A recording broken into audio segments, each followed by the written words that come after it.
René Lefebvre déambulait dans les couloirs de l'hôpital avec une autorité naturelle, ses pas rapides et assurés. Chirurgien renommé, son habileté était reconnue tant par ses collègues que par ses patients. À 32 ans, il avait une carrière que beaucoup lui enviaient, agrémentée de toutes les acquisitions matérielles souhaitables, une grande maison, une voiture dernier cri, et une passion pour la médecine qui remplissait ses journées. Cependant, en dehors des murs de l'hôpital, sa vie personnelle était tout autre.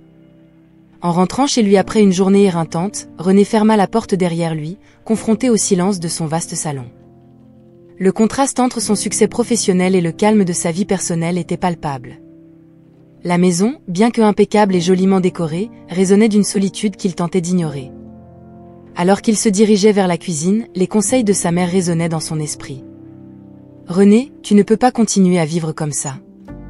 Engage une femme de ménage, tout le monde le fait, disait-elle, préoccupée par le bien-être de son fils. » Assis à la table de la cuisine, René se servait d'un repas simple, une routine devenue habituelle. Les mots de sa mère apportaient un poids, un rappel de sa solitude qu'il tentait, en vain, de combler avec son travail. Il savait qu'elle avait raison, mais quelque chose en lui hésitait. Ce n'était pas seulement le désordre occasionnel qui le dérangeait, c'était l'immensité de son existence, partagée entre sauver des vies et revenir dans une maison vide. Alors qu'il réfléchissait, René réalisait que peut-être il était temps de changer. Peut-être, en embauchant quelqu'un, il résoudrait non seulement le problème pratique du désordre, mais apporterait aussi un nouvel élément humain dans sa vie. Il se demandait cependant si cela serait vraiment la solution à sa solitude ou simplement un palliatif à un problème bien plus profond. « Qui sait » murmura-t-il, regardant le vide de l'autre côté de la table. « Peut-être ce ne serait pas si mal d'avoir quelqu'un près de moi. » Avec cette réflexion, René décida que, le lendemain, il commencerait à chercher quelqu'un qui pourrait non seulement s'occuper de sa maison, mais peut-être, de manière subtile, prendre un peu soin de lui aussi. Ainsi se terminait un autre jour dans la vie de René Lefebvre, entre le contraste de son éclat professionnel et l'ombre de sa vie personnelle, il était au bord d'une décision qui pourrait tout changer. Ce qu'il ne savait pas encore, c'était à quel point ce changement serait profond, non seulement dans sa routine, mais aussi dans son cœur. Un après-midi d'hiver glacial, avec le vent cinglant sifflant dans les rues, René Lefebvre quittait l'hôpital, ses pensées résonnant encore de la décision de changer quelque chose dans sa vie personnelle. Il avait décidé de faire un arrêt rapide au supermarché, une routine qu'il préférait faire lui-même plutôt que de laisser à une employée, malgré les réflexions de la nuit précédente. En s'approchant du supermarché, son attention fut captée par une scène peu commune. Une jeune femme, tenant fermement la main d'un petit garçon, semblait aborder les passants avec une demande d'aide. René ralentit, observant la scène à distance. L'hésitation et l'inconfort se lisaient sur le visage de la femme. Il était évident qu'elle n'était pas habituée à une telle situation, et le garçon à ses côtés tremblait de froid. Emporté par un élan de compassion, René s'approcha, captant des bribes de l'histoire de la femme. Ils avaient été volés, laissés sans rien d'autre que les vêtements sur le dos en plein hiver. La sincérité dans ses yeux et la vulnérabilité de sa situation touchèrent René de façon inattendue. « Puis-je vous aider d'une manière ou d'une autre » se surprit à demander René, avant même de réfléchir à ses propres paroles. La femme, appelée Colette, regarda René avec surprise, comme si elle ne pouvait pas croire que quelqu'un était prêt à aider. « On a juste besoin de quelques sous pour acheter du pain » murmura-t-elle, essayant de cacher le tremblement dans sa voix, tenant plus fermement la main du petit garçon, Émile, qui regardait René avec de grands yeux pleins d'espoir. Sans hésiter, René ouvrit son portefeuille, mais se rendit vite compte qu'il pouvait faire plus que simplement leur donner de l'argent. « Pourquoi vous n'attendez pas dans ma voiture pendant que je fais les courses ?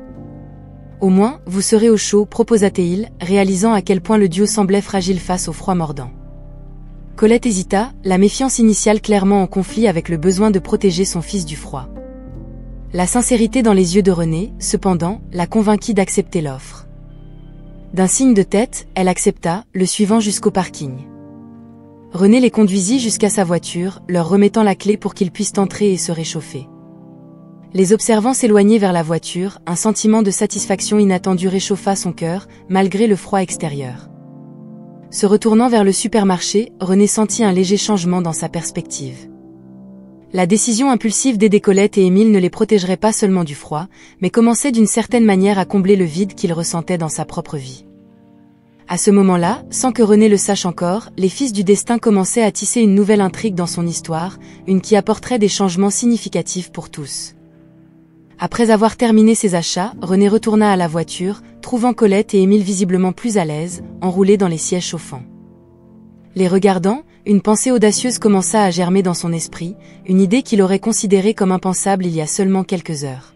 « Comment vous sentez-vous » demanda René, tandis qu'il mettait les sacs de course dans la voiture. Colette sourit timidement, exprimant sa gratitude avec un simple « beaucoup mieux, merci ». La sincérité de ses remerciements et la manière dont Émile le regardait avec un éclat d'admiration dans les yeux firent que René se sentit inopinément connecté à eux. Pendant le trajet de retour à l'appartement de Colette, qu'elle révéla hésitante être seulement un refuge temporaire, René réfléchit à sa prochaine action. L'histoire de Colette, une femme luttant pour protéger son fils dans une ville aussi froide que l'hiver, le toucha profondément. C'est alors que René se retrouva à faire une proposition qui changerait le cours de leur vie. « J'ai une proposition pour vous » commença René, hésitant au début, mais de plus en plus confiant dans sa décision. « Je vis seul dans une maison qui est trop grande pour moi. Il y a une chambre supplémentaire. Si vous le souhaitez, vous pouvez venir vivre avec moi. Et Colette, si cela vous intéresse, vous pourriez m'aider avec le ménage. Bien sûr, moyennant un salaire. » L'étonnement sur le visage de Colette était évident. Elle échangea des regards avec Émile, cherchant en lui une forme de réponse. Le garçon, qui jusqu'alors observait la conversation en silence, acquiesça positivement de la tête, comme s'il encourageait sa mère à accepter l'offre. « Cela serait incroyable, mais je ne veux pas imposer » répondit Colette, sa voix tremblante d'incertitude et d'espoir.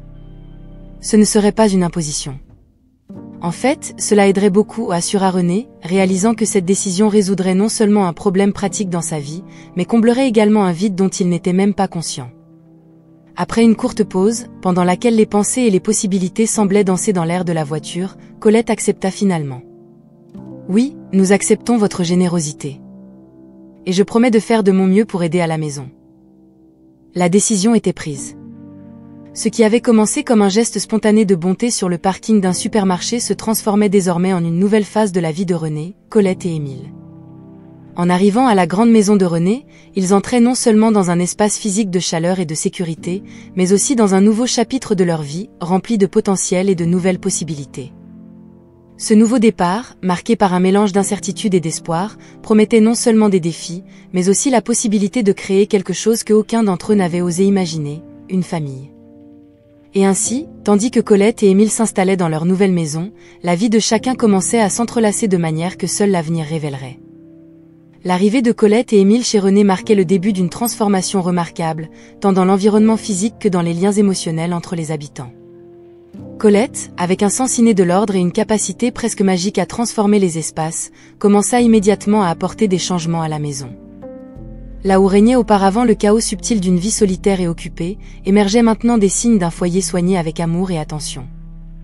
Les fenêtres étincelaient, les surfaces poussiéreuses laissaient place à une lueur accueillante, et de petits arrangements floraux commencèrent à apparaître, apportant vie et couleur. René observait, souvent avec admiration et une pointe de surprise, les changements quotidiens. Il se surprenait à rentrer chez lui avec une sensation d'anticipation, curieux de découvrir quel nouveau changement Colette aurait mis en place. Plus que la transformation physique de sa maison, René était fasciné par le changement en lui-même. La présence de Colette et Émile remplissait la maison d'une énergie et d'une chaleur qu'il ne savait pas être en manque. Avec Émile, René développa un lien spécial, presque paternel. Les deux passaient des heures ensemble après que René rentrait du travail. Initialement, il s'agissait d'activités simples, comme jouer au ballon dans le jardin ou aider Émile avec ses devoirs. Avec le temps, ces moments évoluèrent vers des conversations plus profondes, où Émile partageait ses rêves et ses peurs, et René se retrouvait à offrir des conseils et des encouragements. Ces interactions créèrent un lien qui dépassait ce que René espérait. Il commença à voir Émile non seulement comme le fils de Colette, mais comme faisant partie de sa propre vie, quelqu'un dont le bien-être et le bonheur lui étaient importants. Émile, de son côté, commença à regarder René comme une figure de confiance et de tendresse, un modèle masculin qui lui manquait. Colette observait le lien grandissant entre René et Émile avec un mélange de gratitude et d'admiration. Elle voyait comment René s'efforçait de faire sentir à Émile qu'il était accepté et aimé, comment il travaillait à créer un environnement où tous se sentiraient partie intégrante de quelque chose de plus grand. Cela ne faisait que renforcer sa détermination à faire de cette maison non seulement un lieu de travail, mais un foyer pour eux. Cependant, c'est la façon dont René et Colette ont commencé à interagir qui a vraiment défini la nouvelle dynamique de la maison. Initialement, leurs interactions étaient marquées par une formalité prudente, une danse délicate de gratitude et d'offre d'aide. Avec le temps, cette formalité a laissé place à une complicité et un confort mutuel. Ils ont commencé à partager des repas, à discuter de leur journée, de leurs rêves et parfois, de leurs préoccupations et défis. La maison de René, autrefois un symbole de sa vie isolée et axée sur le travail, est devenue un foyer dynamique, rempli de rires, de conversations et de la présence réconfortante de personnes qui se souciaient profondément les unes des autres. L'arrivée de Colette et d'Émile a non seulement transformé leur espace physique, mais a tissé de nouveaux liens émotionnels, les rapprochant de manière inattendue, créant une famille improvisée unie par l'affection, le respect et un sentiment émerge d'appartenance. À l'invitation d'un ancien camarade, René se retrouva, après de nombreuses années, à marcher en direction du gymnase de son ancienne école pour une réunion d'anciens élèves. L'événement promettait d'être une soirée de nostalgie, de retrouvailles, et pour René, une rare pause dans sa routine axée sur le travail. Encouragé par Colette, qui insistait sur le fait qu'un peu de divertissement et de souvenirs du passé lui ferait du bien, René décida de les emmener avec lui, transformant l'événement en une sortie familiale. Alors qu'il parcourait le gymnase, désormais orné de décorations festives et de tables remplies de souvenirs, René se sentait transporté dans le temps. Il partageait des histoires avec Colette et Émile, pointant du doigt de vieux amis et professeurs, plongeant dans un océan de souvenirs qu'il avait oubliés.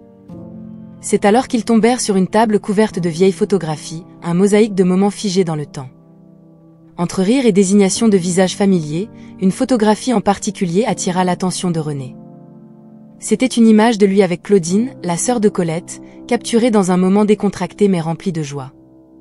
René se figea, le souvenir de cette époque, et de Claudine, envahissant son esprit avec une intensité qu'il n'attendait pas. Colette s'approcha, curieuse de voir ce qui avait captivé l'attention de René avec autant de force. En voyant la photographie, son visage pâlit, et un silence lourd s'abattit sur eux. « Claudine » murmura-t-elle, la voix étouffée par l'émotion. René, se remettant du choc initial, se tourna vers Colette, les yeux remplis de questions.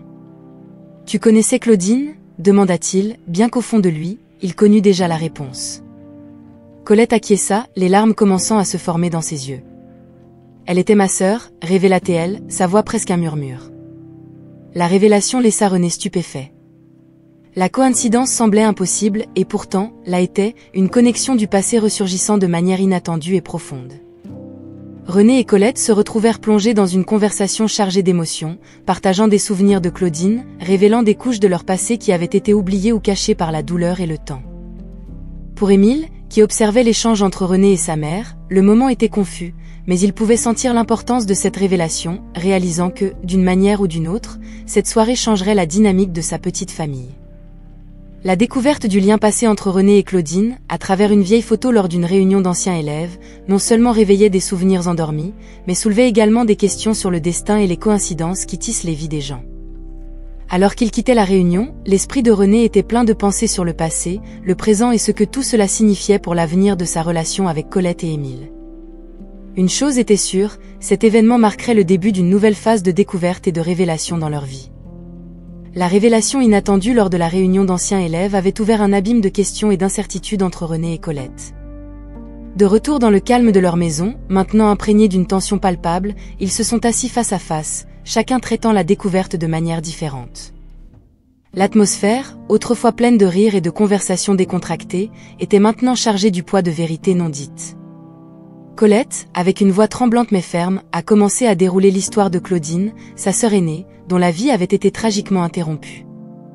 Claudine a toujours été l'aventurière, la rêveuse, commença-t-elle, ses mains entrelacées nerveusement sur la table. Quand elle est tombée enceinte, elle était déterminée à élever mon neveu seul, malgré toutes les adversités. À chaque mot de Colette, René sentait comme si un rideau était lentement levé, révélant une pièce du passé à laquelle il n'avait jamais imaginé être lié. Le souvenir de Claudine, une figure jusqu'alors périphérique dans sa mémoire, commençait à prendre des couleurs et des contours plus définis, se fondant dans les lignes de son propre passé de manière inattendue. Elle est décédée en accouchant, continua Colette, la douleur évidente dans sa voix. Et avec la mort de Claudine, Émile s'est retrouvé seul au monde. Moi, je lui ai promis, sur son lit de mort, que je prendrais soin d'Émile comme si c'était mon propre fils. Des larmes silencieuses commencèrent à couler sur le visage de Colette, chaque goutte une marque du voyage de sacrifice et d'amour inconditionnel qu'elle avait entrepris depuis lors. René écoutait en silence, absorbant chaque mot, chaque émotion. L'histoire de Claudine et la promesse de Colette jetaient une nouvelle lumière sur la relation qu'il avait commencé à construire avec Émile et Colette. La possibilité qu'il soit lui-même lié à Émile, non seulement émotionnellement, mais aussi biologiquement, le confrontait à une réalité qu'il n'avait jamais envisagée. Yeah. Je ne sais pas quoi dire, Colette. Je n'aurais jamais imaginé que... René commença, sa propre voix émue par l'émotion. Mais je veux que tu saches que, quoi qu'il arrive, je serai là pour vous. Pour Émile. La détermination dans ses yeux reflétait la profondeur de l'engagement qu'il ressentait, un engagement qui transcendait les circonstances inattendues qui les avaient réunis. À ce moment-là, les barrières entre René, Colette et Émile semblaient se dissoudre encore plus, les unissant non seulement à travers la tragédie et le destin, mais aussi à travers un choix partagé de faire face à l'avenir ensemble, peu importe à quel point il pourrait être incertain. La conversation qui suivit fut longue et parsemée de moments de silence réfléchi, mais ils en émergèrent avec une compréhension plus profonde et un sens renouvelé de dessein. Ensemble, ils décidèrent de rechercher la vérité sur la paternité d'Émile, non seulement pour eux, mais pour l'héritage de Claudine, dont la mémoire les guidait désormais vers un avenir incertain, mais plein d'espoir. Après les révélations profondes qui avaient modifié la dynamique de la maison de René, il passa la nuit blanche, l'esprit tourmenté par la possibilité d'être le père d'Émile. Au lever du jour, avec les premiers rayons du soleil baignant la pièce d'une lumière douce, René avait pris une décision. La nécessité d'éclaircir tout doute sur sa connexion avec Émile était devenue urgente, non seulement pour lui-même, mais pour eux tous. Ce matin-là, alors qu'ils prenaient leur café ensemble dans un silence pensif, René brisa enfin le silence.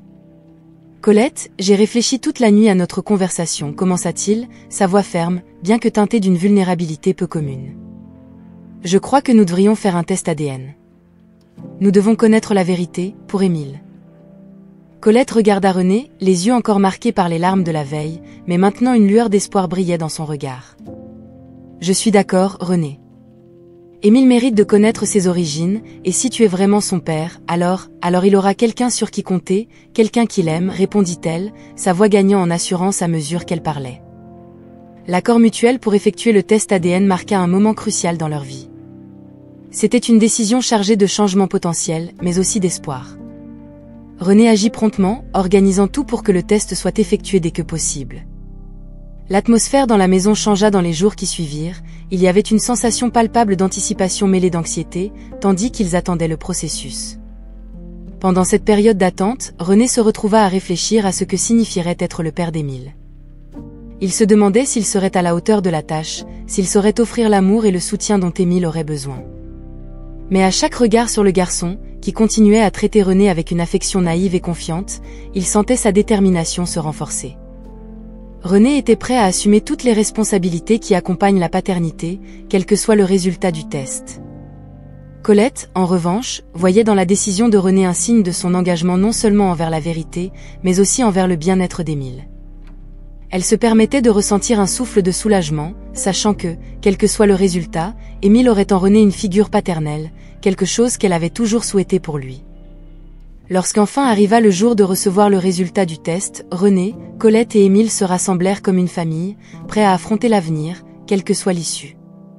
La décision de René de faire le test ADN avait non seulement ouvert la porte à d'éventuels changements dans leur vie, mais avait aussi renforcé les liens qui avaient déjà commencé à se former entre eux, des liens de confiance, de soutien, et surtout, d'amour. L'attente du résultat du test ADN avait été une période de réflexion intense pour René. Chaque moment était imprégné d'une combinaison d'anxiété et d'espoir, une attente silencieuse du dénouement d'une histoire qui se déroulait de manière si inattendue dans sa vie. Lorsque finalement l'enveloppe scellée arriva, apportant avec elle les réponses tant attendues, le poids de l'imminence de cette connaissance semblait palpable. René, Colette et Émile étaient réunis dans le salon, le silence entre eux chargé d'attente. Colette tenait la main d'Émile, lui transmettant un calme qu'elle luttait elle-même pour maintenir.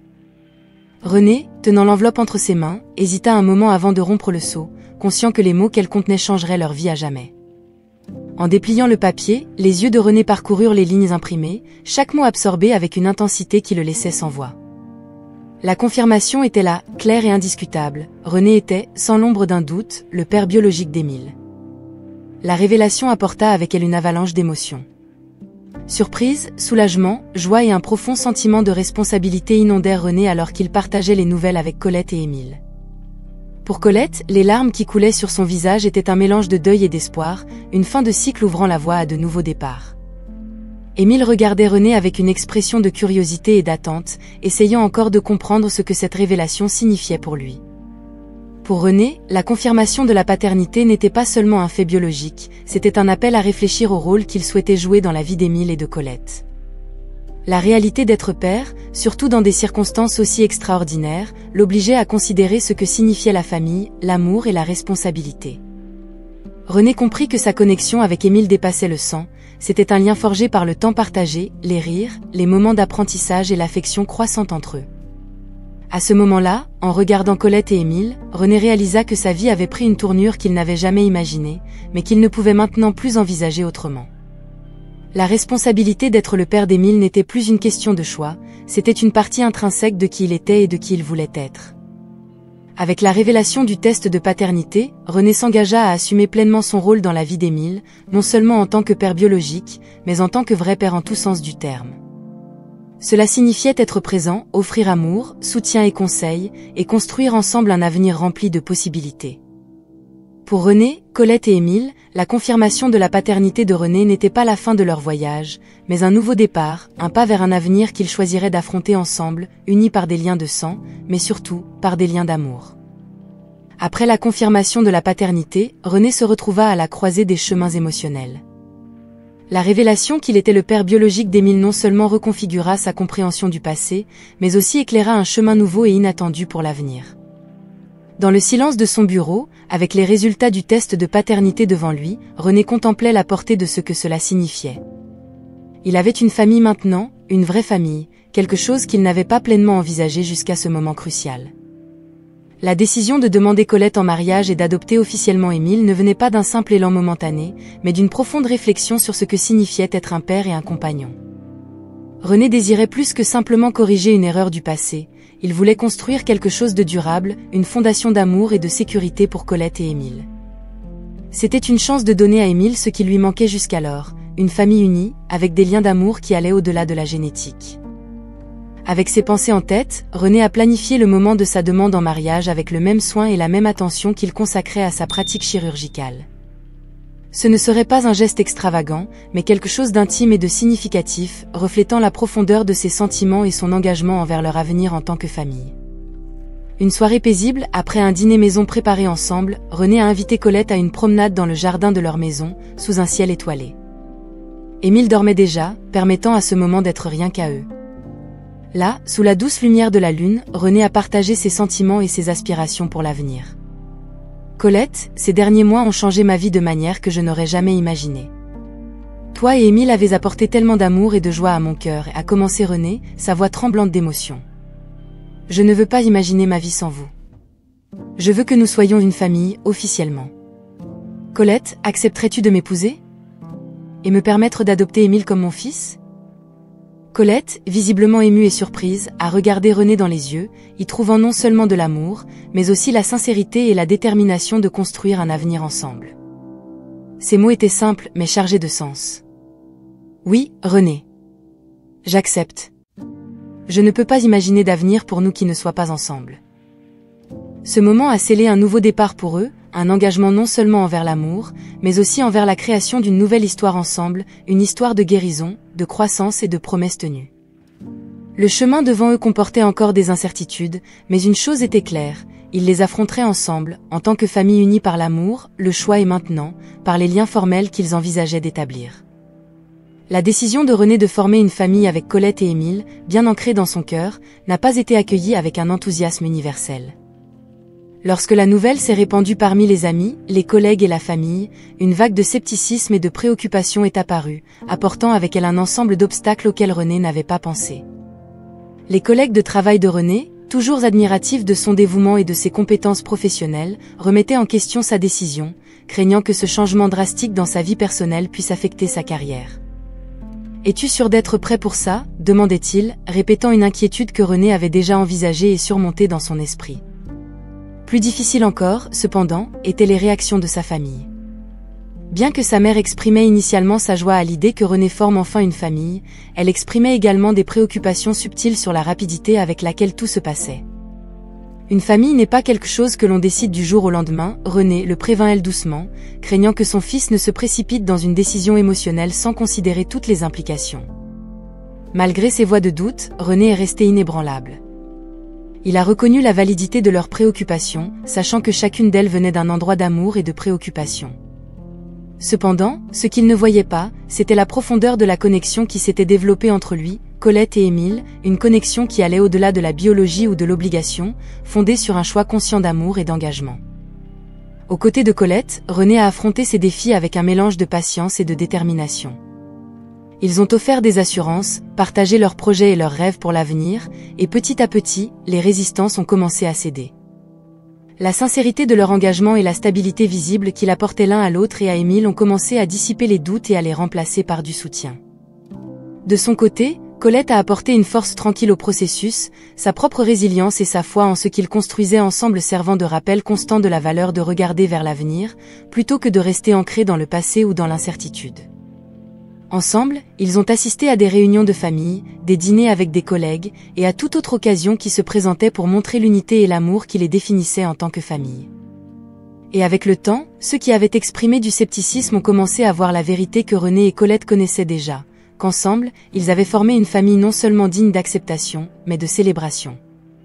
Ces surmontements, abordés avec courage et ouverture, ont non seulement renforcé le lien entre René, Colette et Émile, mais ont également élargi le cercle d'amour et de soutien autour d'eux, construisant une base solide sur laquelle ils pourraient affronter ensemble tout défi futur.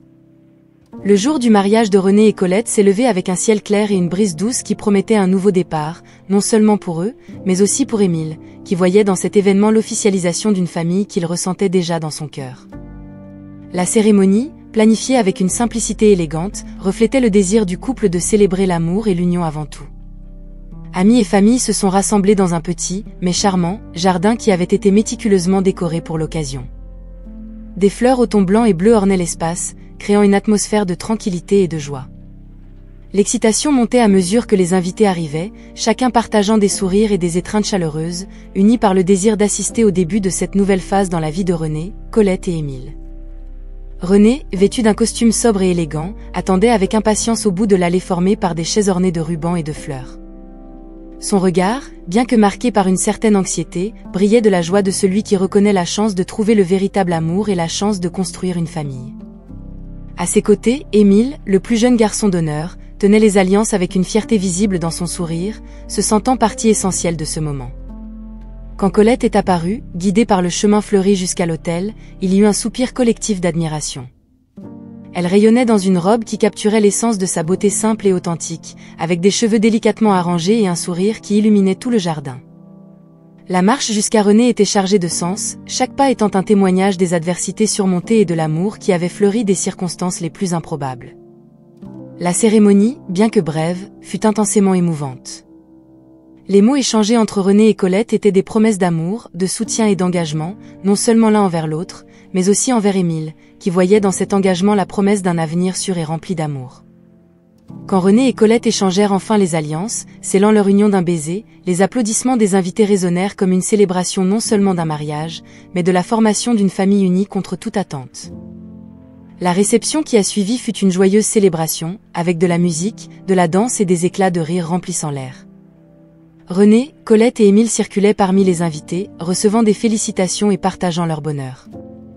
Il était évident pour tous présents que ce mariage symbolisait bien plus que l'union de deux personnes, il représentait le triomphe de l'amour, de la famille et de l'espoir sur l'adversité. À la fin de la soirée, alors que les derniers rayons de soleil disaient au revoir à la journée, René, Colette et Émile se retrouvaient ensemble, se tenant la main, contemplant le début d'un nouveau voyage. Ils savaient que des défis pourraient surgir, mais la certitude de l'amour et du soutien mutuel leur donnait la confiance que, ensemble, ils pourraient affronter n'importe quoi. Ce jour-là ne marquait pas seulement la célébration d'un mariage, mais la naissance d'une nouvelle famille, prête à écrire ses prochains chapitres ensemble.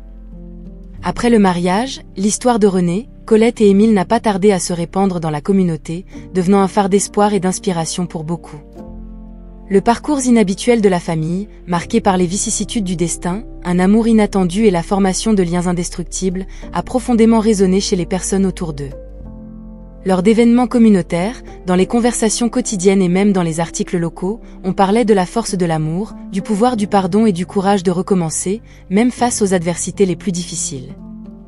René, connu dans la communauté principalement pour son travail de chirurgien, a commencé à être vu sous un jour nouveau. Sa décision d'ouvrir son cœur et son foyer à Colette et Émile, et plus encore, d'assumer son rôle de père et de mari avec un engagement total, a inspiré un sentiment d'admiration et de respect encore plus grand.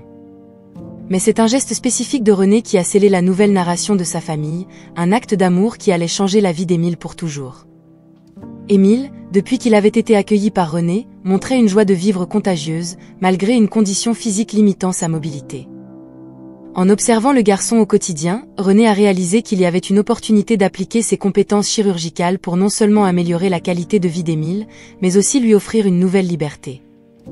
Avec le consentement et le soutien de Colette, René a organisé une opération pour corriger la condition d'Émile. L'intervention, effectuée avec le soin et la précision qui caractérisaient le travail de René, a été un succès retentissant. La récupération d'Émile a surpris tout le monde, marqué par sa détermination et le dévouement incessant de sa nouvelle famille. Le moment le plus émouvant, cependant, est survenu quelques semaines après l'opération. Lors d'un petit pique-nique dans le parc local, organisé pour célébrer la récupération d'Émile, le garçon, désormais libre des limitations physiques qui l'avaient accompagné pendant si longtemps, a couru pour la première fois vers René et Colette. Son rire joyeux et ses pas rapides dans l'herbe verte symbolisaient non seulement le succès de l'opération, mais aussi le début d'une vie pleine de nouvelles possibilités.